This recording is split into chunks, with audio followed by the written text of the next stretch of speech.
Are you invested in the standard 60-40 portfolio?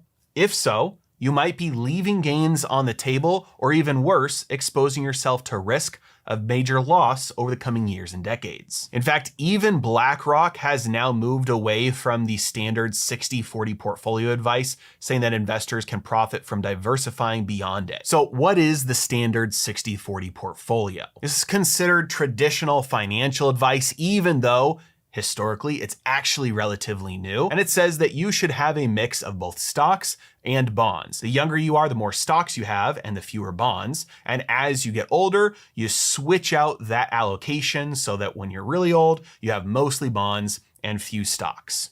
The idea behind this is that when you're young, you want to take on more risk for more potential growth. And as you age, you don't want as much exposure to volatility and you want more bonds for predictable income. The other reasoning behind it is that as markets crash, usually bonds are the safe haven. And so when your stock portfolio goes down, your bond portfolio will go up, and that will compensate for some of your losses along the way. You can rebalance, and overall your gains will be smoother and hopefully even better. The problem is, as the wise Yogi Berra once said, in theory, there is no difference between theory and practice, but in practice, there is. Now, this idea goes along with Harry Markowitz's theory called modern portfolio theory that he developed in the 50s, which establishes an efficient frontier with all investing strategies. And that basically, if you want more returns, you have to be willing to accept more risk. And there's always a trade-off there. And if you don't want to accept the higher levels of risk, then you will just have to be okay with accepting lower levels of returns.